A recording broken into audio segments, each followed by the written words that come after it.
Hello, everybody, and welcome to another episode of Dungeon Masters Guild Design Dash. I see some new names in chat. Hello, hello. Thank you for joining us. Wild Rose Mage, thanks for being here, helping to moderate. If this is your first time watching Dungeon Masters Guild Design Dash, then prepare yourself, because it is a wild and crazy ride. Imagine it a bit like Iron Chef or Project Runway, Next in Fashion, if that's your preference, but mixed with Dungeons and Dragons. So basically, our lovely contestants down there, those three are going to be designing a D&D and sorry, a cat situation happened, are going to be designing a D&D encounter in only 15 minutes, and those 15 minutes fly by. There's going to be a secret theme, which we're going to reveal in a moment. But first, let's get to know everybody. I am Lysa Penrose. I'm the brand manager of Dungeon Masters Guild, social media manager for D&D. I do a whole bunch of D&D things, including the lovely Dash. I'm joined by my co-host, Matt. Hey, everybody. I'm the Director of Business Development for DM's Guild and Drive-Thru RPG and all of our other sites, which mostly means I build new relationships with different companies around the world and for how we can work together and make fun stuff happen. Awesome. And sometimes he scares some dashers just once a month. He's got a hobby. All right, let's meet our contestants. Returning to the Design Dash Arena is Sadie. Sadie, welcome back. Thank you. Hello. Hello. For those who didn't meet you last time, who are you? What are you doing here? How'd you get in here? Hi. So I am Sadie. I write things with Amber, and I'm here because I wrote some pretty cool Eberron adventures, A Darkness from the Stars and Deathless Skies of Sire.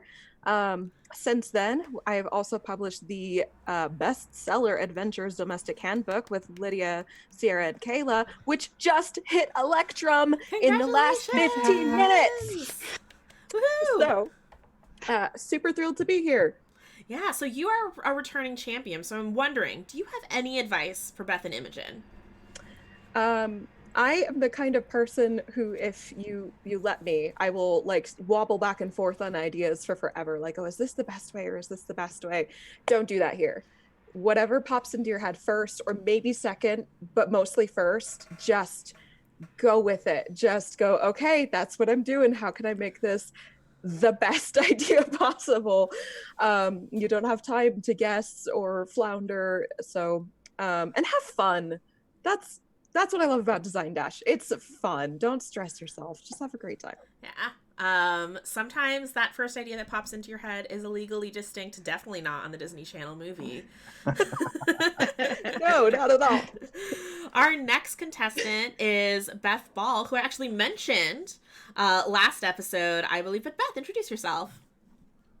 Hi everyone, I'm Beth. I'm one of the two writers for D&D Duet. So most of my adventures on DM's Guild are for one DM and one player. So the Crystal and Curse trilogy is our introductory adventure. One of my other favorites that we have is In the Heart of the Forest. And then I just released a Curse of Strahd adventure that I think is really fun. So it's Totems of the Svalage Wood. Very exciting. Congrats on that new release. So, Beth, you spoke a little bit about the style or type adventure that you write, but I'm wondering, what of your design style do you think viewers are going to see from you today? So I'm hopeful that you'll get a cool character or NPC, and I really love the atmosphere or the environment in an adventure. So ideally that, and maybe a cool creature if one pops in my head, which it might. Awesome. And then last but not least is Imogen, who Twitter helped recruit for us yesterday. So welcome. Introduce yourself. Hi, I'm Imogen. I've been doing products on the DM's Guild for a couple of years now. I have a couple of bestiaries called the Codex Sybaris. I have a few adventures through the Across Eberron project. So I wrote the first 6th and about a third of the 13th episode of that. what a wild ride. It's been awesome. I'm super glad to be here. Thanks for having me. Well, adventures, monsters, you've even created a player option class, the School of Geometry, yes. which I saw folks loving on in chat. You've designed it all. So approximately 24 hours ago, you found out that you were going to be on Design Dash. So what did you do to prepare? The very first thing I did was send a panicked direct message to Sadie saying, help me, oh my God. Which actually turned out to be the best thing I could have done because she got this beautiful advice. I've been scribbling down random thoughts for, whatever occurred to me today. Maybe one of them will be useful. Who knows? I suppose it's the game to find out. Yeah. All right. So very soon we will all be finding out what the secret theme for this episode is. But before we do, chat, you play a very important role. While everyone is designing for 15 minutes, you help us come up with a rubric. So we figure out what the scale of the rubric is. Last episode, it was 1 to 5 kobolds in a trench coat. And you help us figure out what categories we'll have in each rubric. So it could be, in past categories have included scariest turnip, most duets. There's a lot of room. I mean, at the end of the day, like, whose line is it anyway? The rubric doesn't matter. We're all here to have fun. But what is more fun than a silly rubric? And you can base that off of the theme. So, is everybody ready for me to draw back the digital curtain? Ready. The theme, you will be challenged to design a D&D encounter in 15 minutes. The theme of your encounter is the family that plays together. The family that plays together. However you would like to interpret that. There's a very particular reason that is the theme, but I will explain that to our lovely chat in a moment. I have 11:07 on my clock, so you have 15 minutes. We will give you to 1 extra minute, 11:23. 23 past the hour. Dash away. All right, so I see headphones coming off. Everyone is getting into the zone. So goodness gracious. Chat, help us figure out a rubric for the family that plays together. Willy Boo says 1 to 5 quarreling siblings. 1 to 5 quarreling siblings, 1 to 5 dads. Oh no. Children in the attic. Oh, that is like a gothic horror rubric if I've ever seen one. Yeah, rubric suggestion, best rhyme. Ooh, nice. Yeah, that's a possibility, especially with how this theme is phrased. I'm gonna write that down as one of our suggestions. Best rhyme. Most evil twins. I really like that one as well. That's a lovely trope. Yeah, that is really. We're starting to feel a little Ravenlofty here. Yeah. Oh, yeah. Number of bad dad jokes in a rubric. Dad jokes. Okay. Royal siblings quarreling. How many dad jokes can you fit in? Number of grandma jokes. What's a grandma joke, Willy Boo? Everyone is from a different time period. Playing with food at the table. Y'all have some really great suggestions. So you all in chat are going to be the first to hear this. But the reason the theme is the family that plays together is that starting on, I believe it's Monday. It might be Tuesday. Don't murder me for not knowing right away. But next week, we are starting a special promotion that is focused on family size adventures. So if you go onto our website and you look under the theme category in the sidebars, there's a filter called Family Oriented. Some really amazing titles that are either just generally family friendly, fun themes that kids and families can play, or products that are designed specifically with children in mind. We are going to do a sale for all of those products because we know there's a bunch of folks who are spending even more time with their families right now as they stay at home, so you might as well play at home. The really exciting part of this sale is we've chosen a small handful of some of our favorite family size adventures and other supplements. We're spotlighting some free content that you might not already have, so you can pick that up. But there's also going to be a few adventures and other products that are discounted to $1 or $2. So there's really a great opportunity to pick up stuff to play with your family. Very cool PDFs available. Yeah. Let's see. Weird stuff moving paranormal. That's not even. Is that a family thing? Paranormal stuff? Highest number of family generations appearing in the encounter. Ooh, generations. That's a good one. Yeah. That is a good one. Let's see. Same character at different life states. Oh, interesting. I'm writing down a bunch of these, and we'll pick, let's say 3. 3 is a good number. Same character at different life stages. Chaos OS _59 says pets. Pets are your family. I always love pets. Number of temper tantrums. I feel like we can kind of tell who may or may not have children. In the chat. Best family tradition. That's a really lovely one too, Justice. Family tradition. So Matt, if you got this challenge, the family that plays together, what's the first idea that pops into your mind? Playing off of the different generations thing is family traditions, probably monster hunters through the ages. So the grandparents teach their kids, and now it's the parents' responsibility to teach the new generation monster hunting. So nice. I'd probably go somewhere in that route. I really like that. Now that's like the only thing in my head. I was trying to think of my own idea, but I'm like, that's so cool. I'd like to think that I would have also thought of that evil twin trope. I love people coming face to face with someone with an NPC who's essentially like a foil of them. So I like that. Halflings versus gnomes. Let's see. Alpha Stream says, when I think of family, one of my favorite encounter ideas during living Greyhawk was an adventure where you take care of a giant's baby. That does sound fun. That does sound really fun. Like, how much trouble must that not really little, a little giant be? It's perfect for like a one shot, just a single night's adventure. Yeah. Let's see. Laura in chat says non-traditional family structure. That's pretty cool. Yeah. Justice Armand says most aggressive curfew. 1 out of Luke, I am your father's. Oh yeah, we need to. Are we grading on kobolds in a trench coat again? This chat. Are we grading on number of dads? Number of tantrums. Dads, tantrums. Long lost children. Let's see.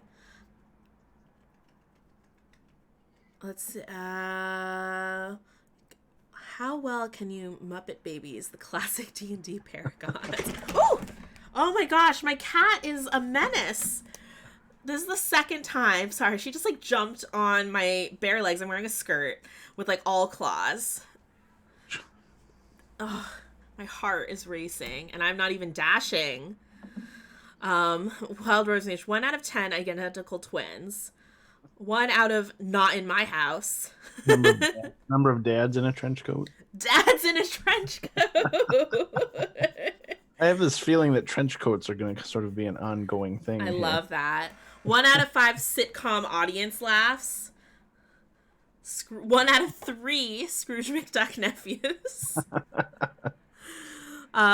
Number of passive-aggressive comments over the dinner table.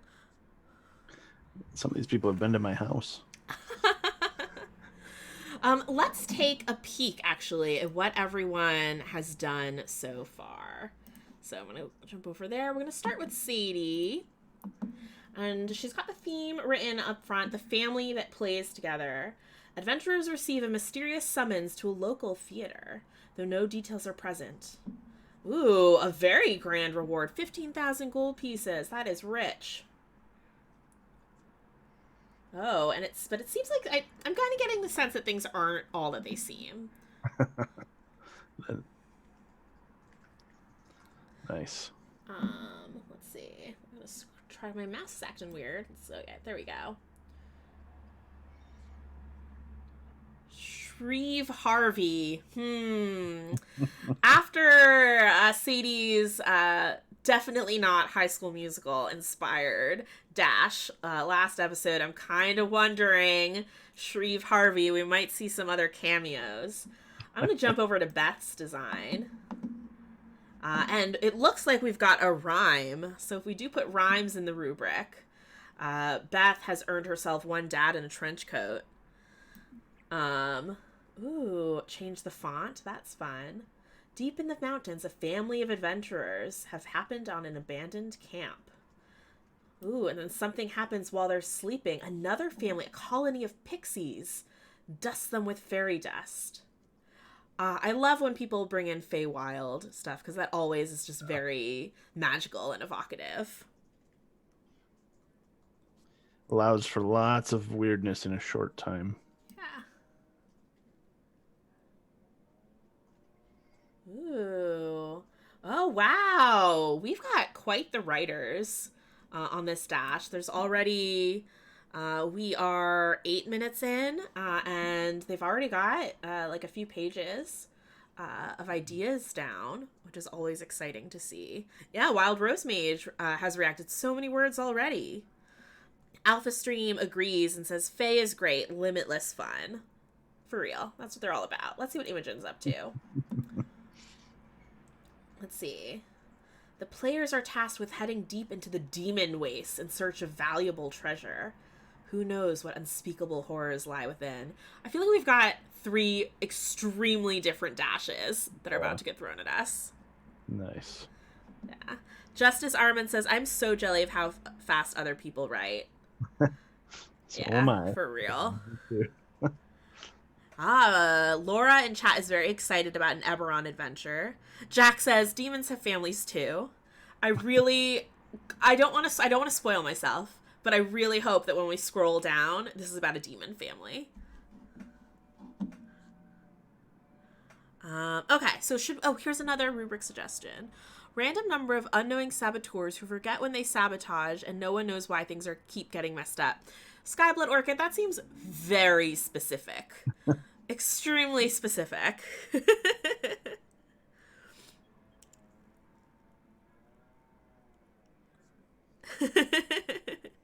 Folks in chat are saying Laura might be biased on Eberron Adventures. I can't imagine why. Okay, so let's see. I've written down a bunch of things. We've got dads, tantrums, seats at the table. I saw as like what the scale for the rubric would be. If anyone had any other suggestions, feel free to throw those in chat again as we decide. And then there were best rhymes, most evil twins, most dad jokes, generations represented. I really liked that one. Yeah, that's cool. Same character at different life stages, number of pets, and best family tradition. I like the tradition ones as well. That could be neat to see how people work something like that in. Okay, so I've circled so far number of generations represented and best family tradition. I'm kind of I obviously am really into the evil twins trope, so I really liked that one. I don't know if there was another one that jumped out at you from the chat, Matt. Successfully adopted sad tragic orphans. Oh. I liked pets. Yeah. And I think we got a pretty good list here. Okay. So, folks in chat, I think the 3 we're going to go with are number of generations represented, number of pets, because pets are family too, and best family tradition. Does chat like this?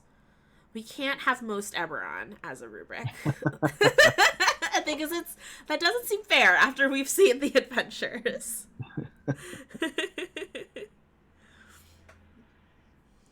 Okay. Looks like chat approves of this rubric. And I kind of really liked dads in a trench coat. I'm enjoying our trench coat consistency. So I think we'll rate on that unless someone else throws something really awesome into the chat. Wild Rose Mage says Lisa's just trying to appease her cats, but I don't have a leg to stand on there because my cat is in my lap. My cat Lucy has been circling. You know, this is really on me for wearing a skirt today. I'm just begging to have claws stuck into my flesh. Yep. You brought that one on all by yourself. Oh, the Willy Boo says trench dads. Number of trench dads. Great. I'm very excited to see these. Yes. So next week we have coming up this family size adventures sale, and also those featured adventures, which I'm very excited about. This weekend is your last chance for our current promotion, which is the Play It Forward event. So through till Sunday, it's technically going to be turned off early Monday morning, but I don't know the exact time. So get your purchases in Sunday to be safe. But Play It Forward means all titles that are on our site that were published before or by April 30th, the creator is getting 100% of the revenue. Basically, our team talked and we're like, folks are going through really hard times. There are folks who are depending on their DMs Guild royalties now more than ever. What is something we can do to support our community? So we talked to Wizards of the Coast, we talked to Fantasy Grounds for those titles, and we all decided to come together and allow creators to get all of the revenue from every purchase. I have been seeing folks on Twitter and Instagram and Facebook promoting their stuff, but also their favorite creators, things that they've purchased before, things they're purchasing during the event, and the community is really getting together in a big way to try to support people as much as possible during Play It Forward. So it is the last weekend for that. If you've been thinking of picking something up, go do it. If there's a title, even if you're not able to purchase things right now, totally understandable given the times. If you have purchased things on Dungeon Masters Guild in the past, go rate or review a title if you haven't already. And spread the word on Twitter and Facebook and wherever else you talk about D&D. Let people know all of this cool stuff is available and you're helping out the creators. Yeah, I would really love to see one final big push for the weekend. If you're on Twitter, especially use hashtag #PlayItForward. That's what folks are using to share a lot of their suggestions, titles that they've supported during the event. And it's a great way to direct people. Like really use this hashtag if you don't know where to start in purchasing something. Wow. Chaos OS 59 says they beat their revenue record even before the events doubled royalties. The attention and sale has been amazing. Thank you so much for sharing that with us. That really means a lot, seeing that the community has come out in a big way. That's really, really cool to see. Yeah. I love hearing these stories. Awesome. Oh, that means a lot. Okay, it is 11:22, which means there are seconds till this dash ends, and I feel like I can see everyone's like very focused, eyeing the clock. Is this where I go in and delete something accidentally? No, Matt, no.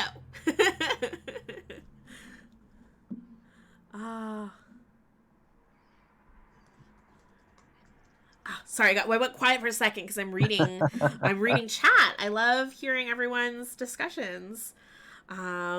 Jack's Not Funny, who, by the way, you might see on a future dash. Jack has been helping us out as a publisher services rep. So hi, Jack. Thanks for tuning in.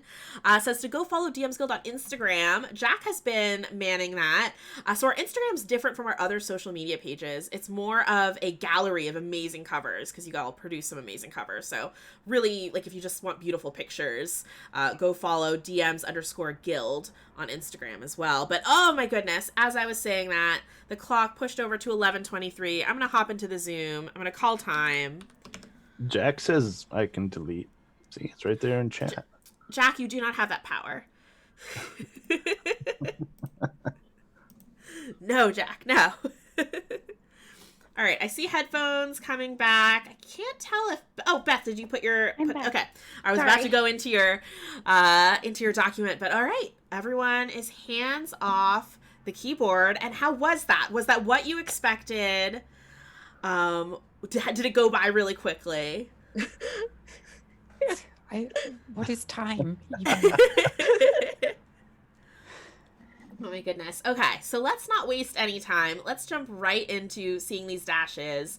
Sadie, we are going to start with you. I scrolled down enough to see Shreve Harvey, and I was like, I know what's up. You caught me, Lysa. Okay. Take us through. All right. The family that plays together. I realized I I didn't come up with a title. We'll call it the name of the show, Dynasty Duel. The adventurers receive a mysterious summons to a local theater, though no details are really present on the ornate parchment other than the promise of a grand reward should they win a mysterious challenge.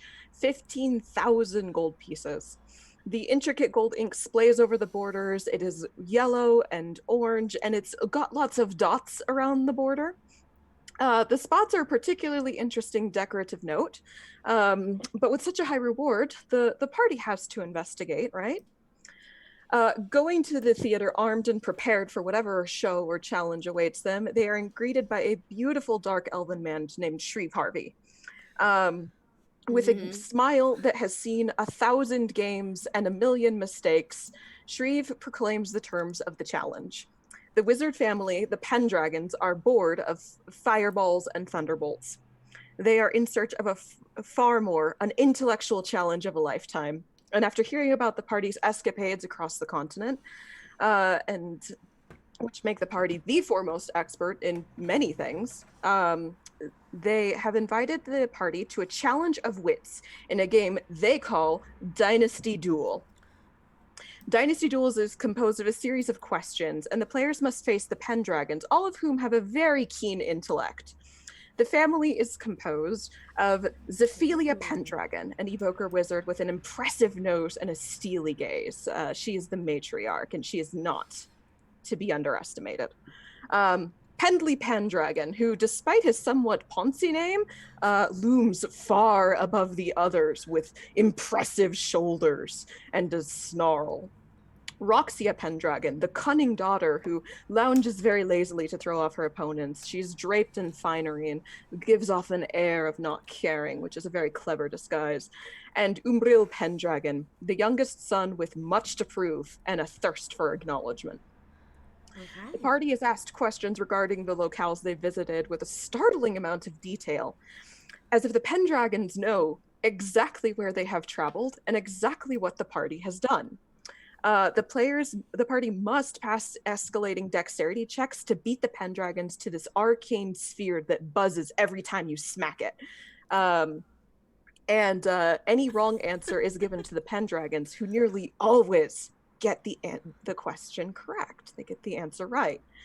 So the party can make, meanwhile, insight checks to study the Pendragons as this game is going on. The questions are obviously determined by the DM, but the party can start to examine the Pendragons. And successes ranging between 15 and 20, depending on what they're trying to ferret out. They start to see tells in the Pendragon's behavior.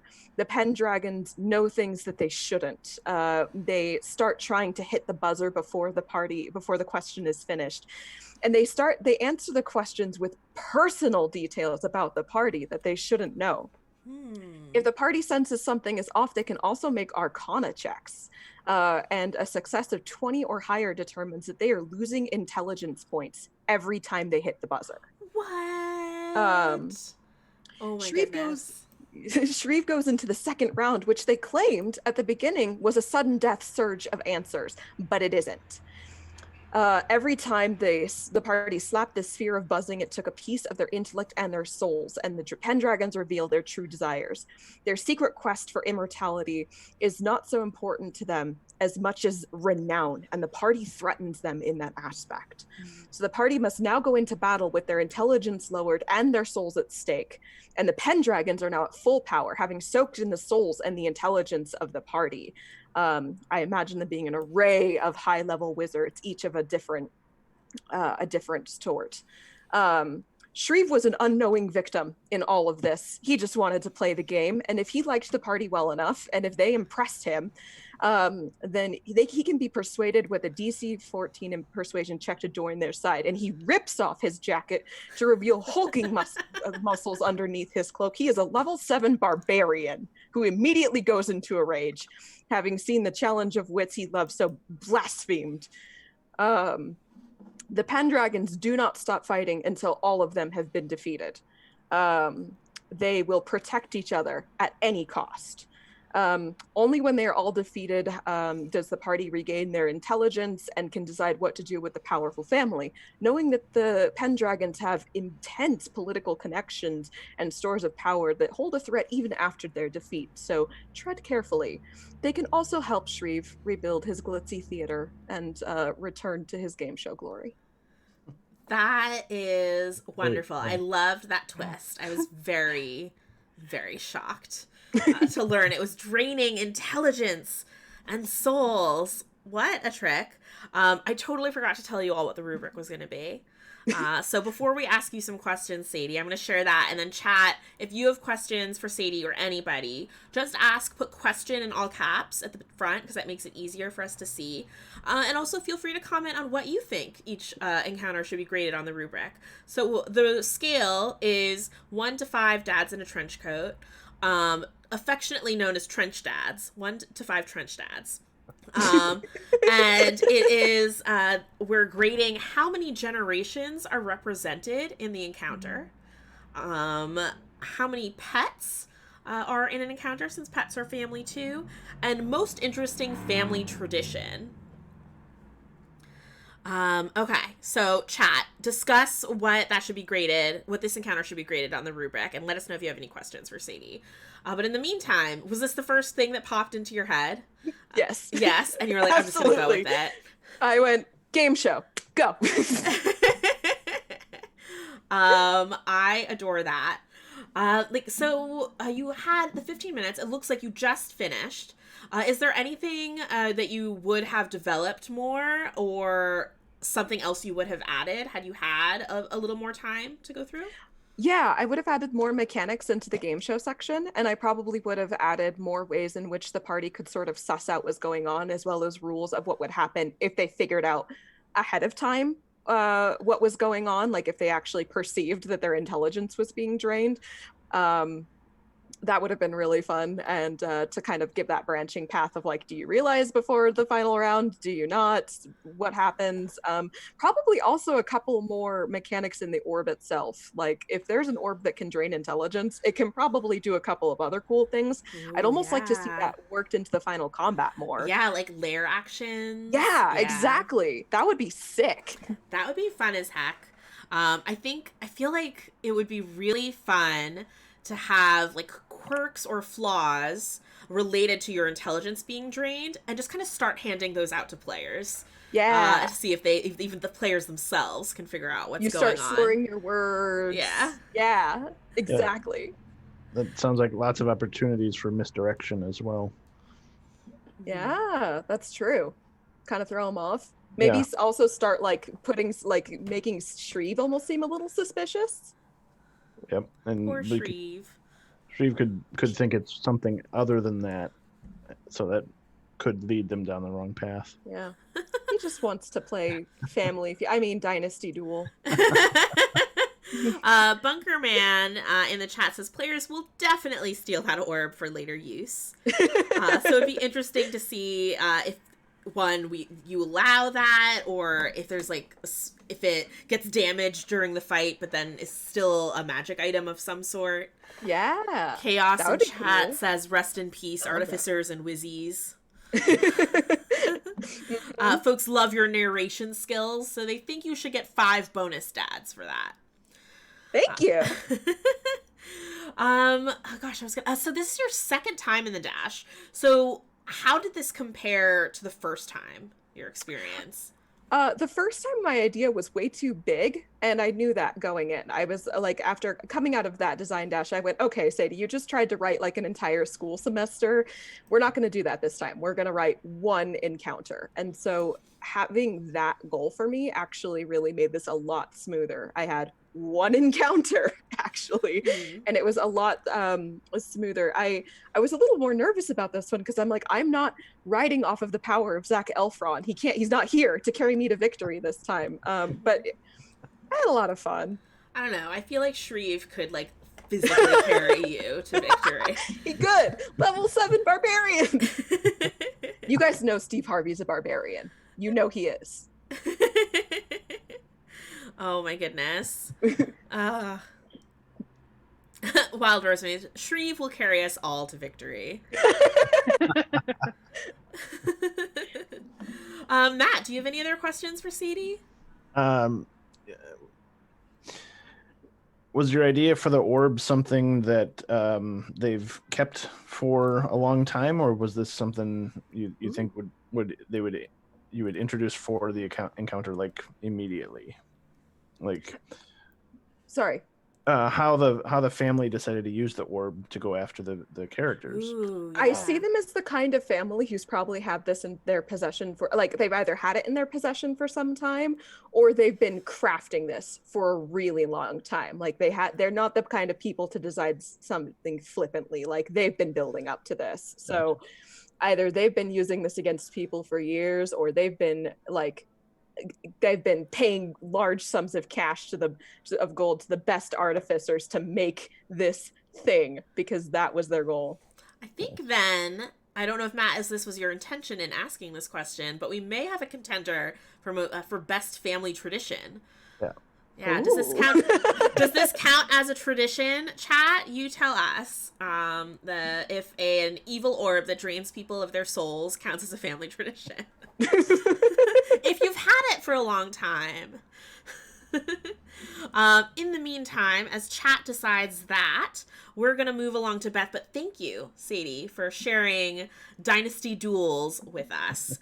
I'd say there were 2 generations represented. Does that seem right?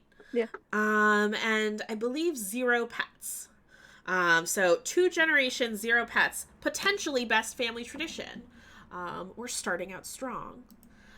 Beth, how about you walk us through the family that plays together, slays together? Okay, so the family that plays together, slays together. Deep in the mountains, a family of adventurers, this can be found family or otherwise, have happened upon an abandoned camp. They're tired from a full day of traveling with perhaps some of the bickering that's natural for families of all sorts, so they take the opportunity to settle in for the night.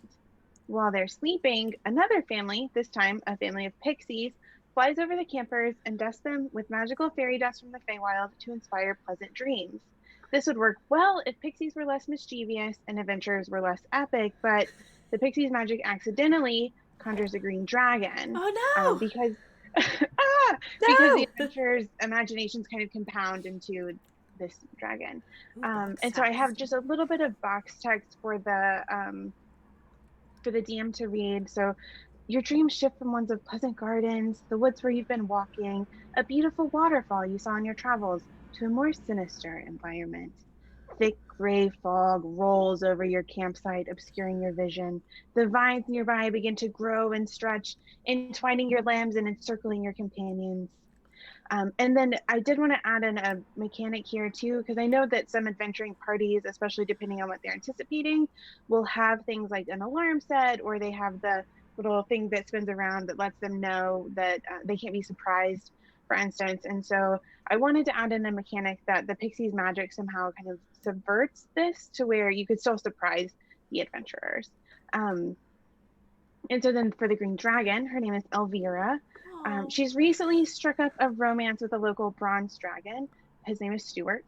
And has this spring had a few babies of her own. She's unaware of the Pixie's trick and believes that the adventurers are there to harm her and her children because she's had experience with monster hunters before, hence the abandoned camp. The adventurers start awake together as Elvira roars from just outside the campsite. One mechanic here of importance is if the adventurers were anticipating a conflict when they were sleeping or not. So are they wearing their armor? Do they have their weapons? Or are they just kind of waking up in their pajamas and there's a dragon?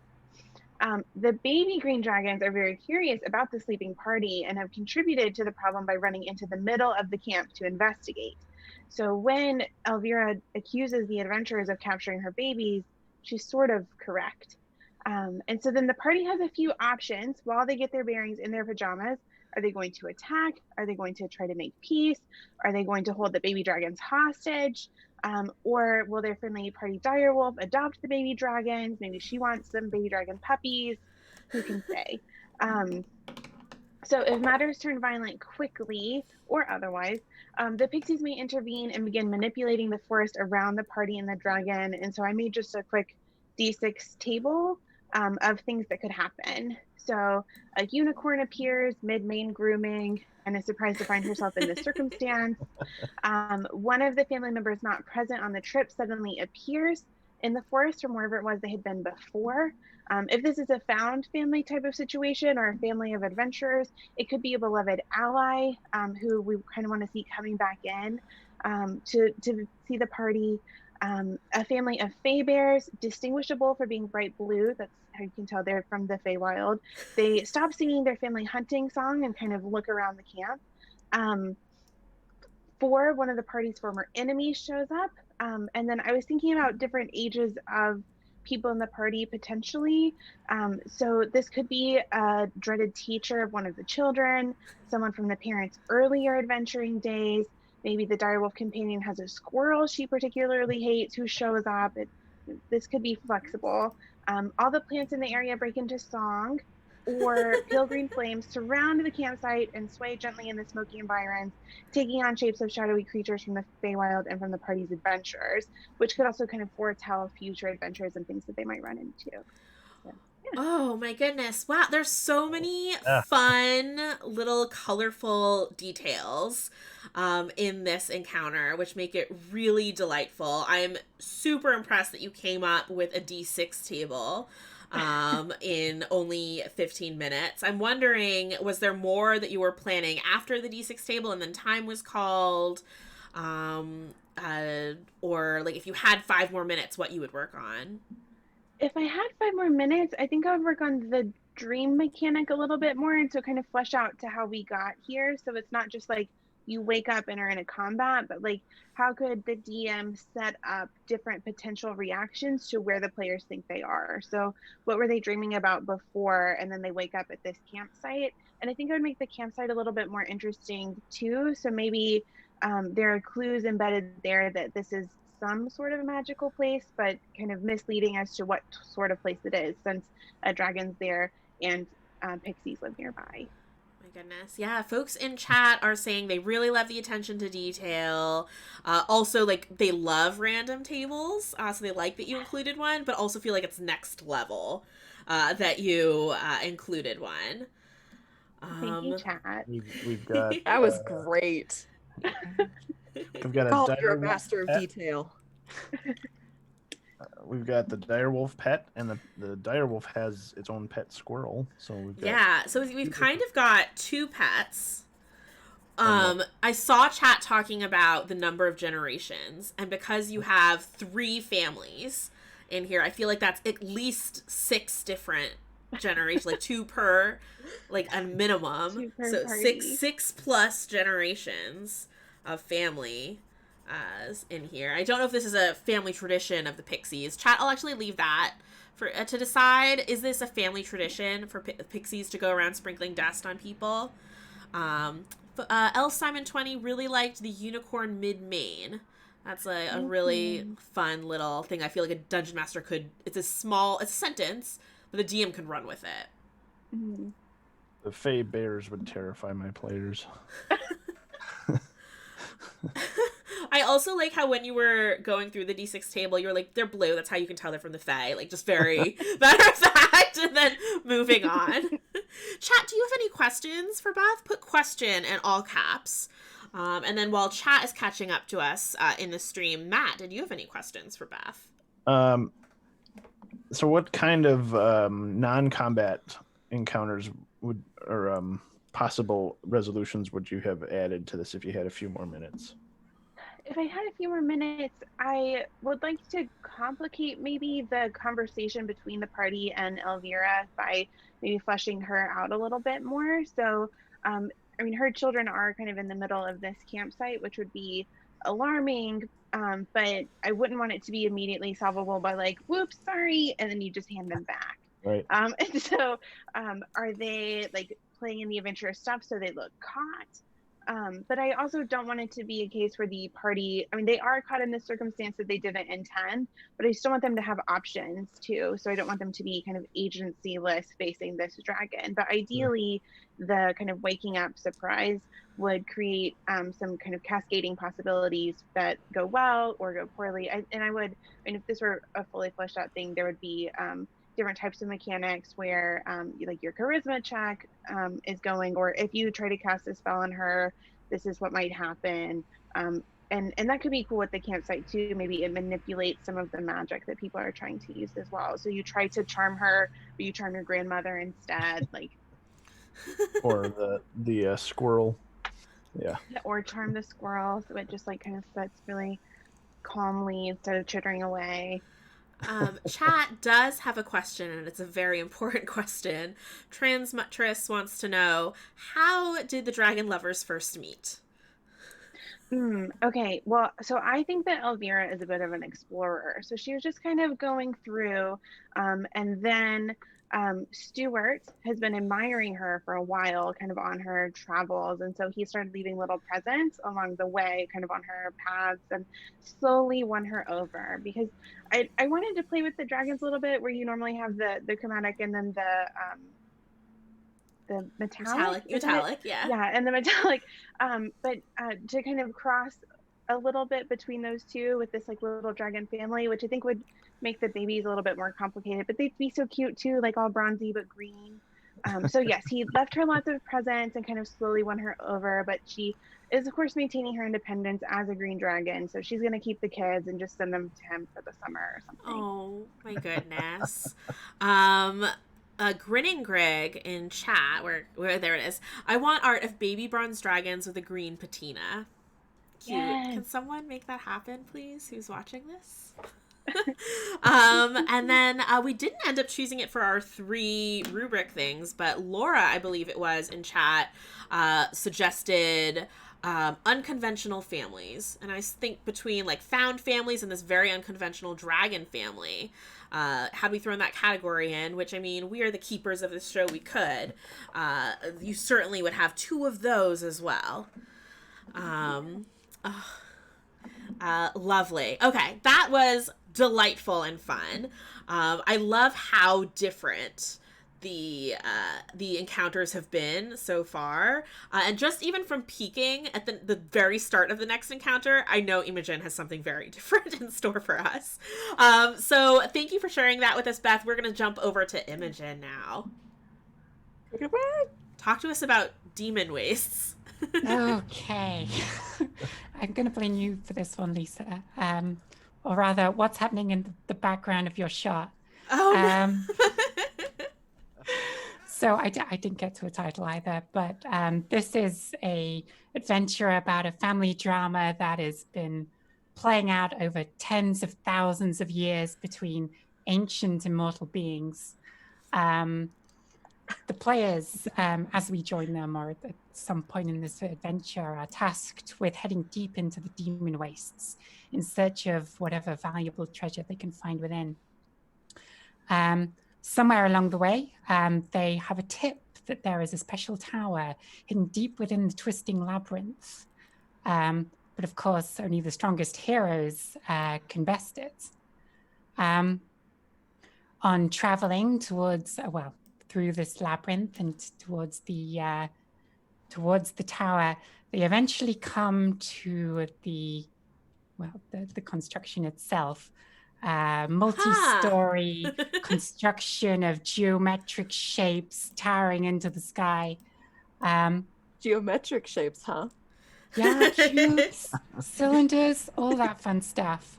A thick post for scratching, because, sometimes you gotta.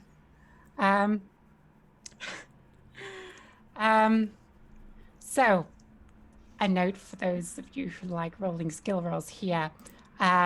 If you are proficient with Arcana, you might know that the Demon Wastes are home to the Rakshasa, tiger-like immortals that are always plotting to bring about the end of the world. The Demon Wastes are, of course, a place in Eberron, but, you can easily put them wherever you want.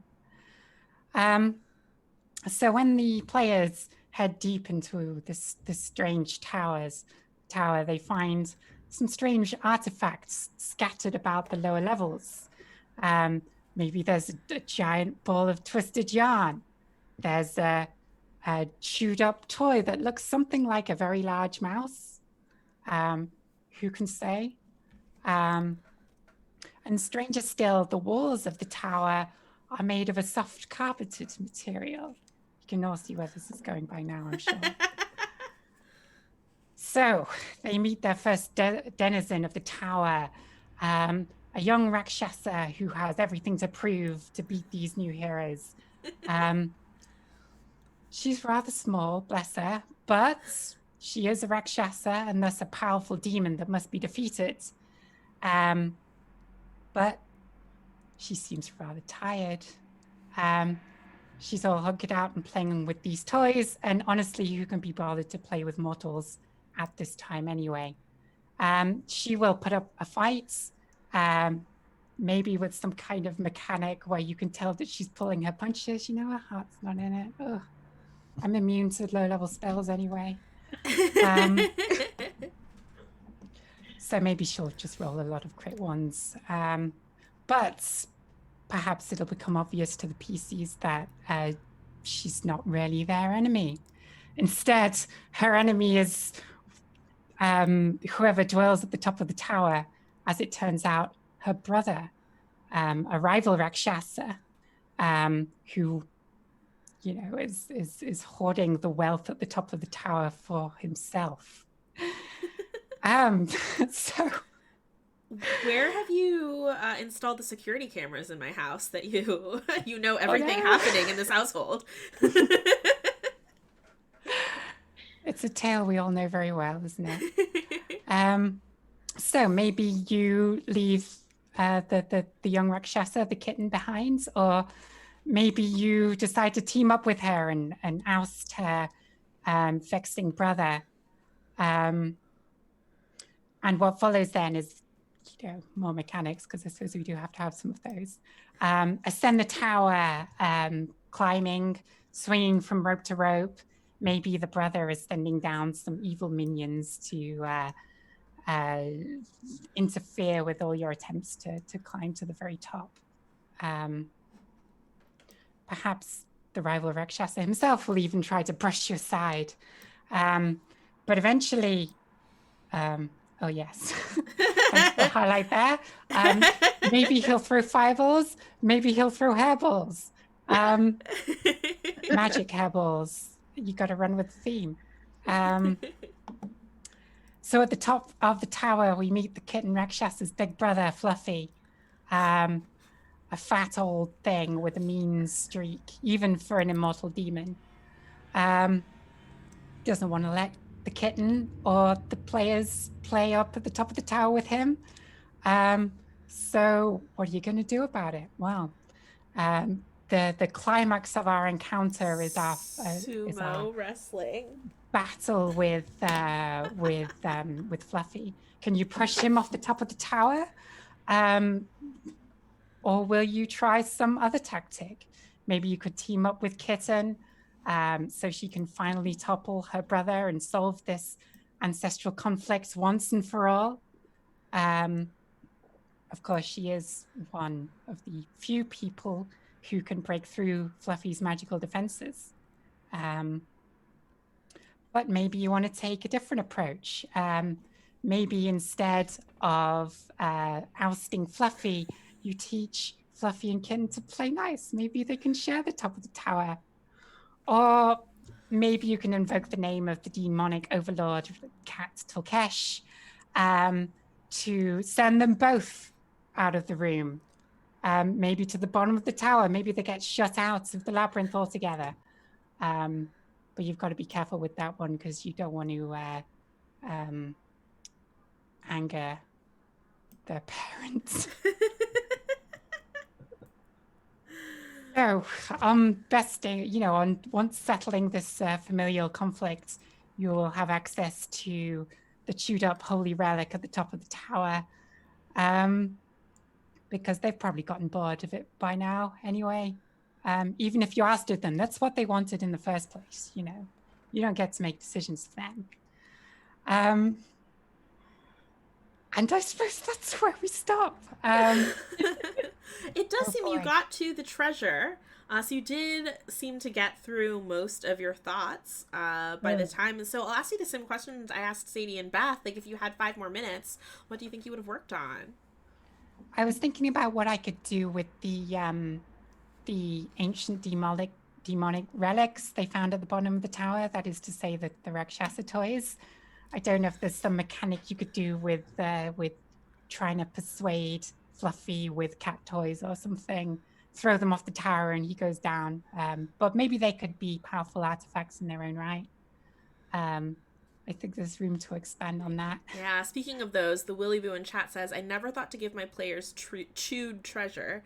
I'm taking that. Thank you. It's so good. Yeah. So how did this compare to your usual writing process? Oh, I panicked and looked around the room and I picked something and went with it. I like to think I usually put a lot more thought into it. But wow, it's exciting though. So there's that. Yeah, sillier than I usually write, I think, but good fun. I because must of it. admit, when I only saw the very top and I saw that you were going to the demon waste, and I was like, oh, okay, we're gonna get something like really dark with maybe demon families, which we technically did get a demon family, but this wasn't what I was expecting at all. It was very, very fun. We got a couple of generations, and do the flying devils count as pets?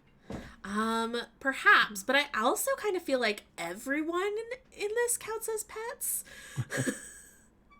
I think that's a good take. Everyone is a pet if you just look for whoever's bigger than you. Yeah. I mean, I feel like Overlord Cat Tolkash is that somebody's pet too? Like, I don't know. I don't know how demonic overlords work. I'm not their boss. Tolkash is Kaiba's child. I don't know. Oh. Any Eberron lore enthusiasts, get in the chat. Oh, goodness. Matt, did you have any other questions for Imogen? Chat, do you have questions for her? Yeah, why are you so great? I love the idea of like a sumo wrestling type. Also, I feel like a big fluffy, I'm assuming Fluffy is fluffy. I'm imagining him as like a Persian Rakshasa, like long fur. It would just be so fun to sumo wrestle that. Just want to pet his belly. It's fun. Chat is throwing out fun comments like, I cast laser pointer, and such. I feel like there are a lot of role-playing opportunities because there's familiarity in this scenario. There's lots of role-playing opportunities for players to kind of re-flavor their spells and have fun with that. I wonder if that's even something that could be encouraged in the encounter. Like, they get advantage on stuff if they think of fun, creative ways to run with the theme.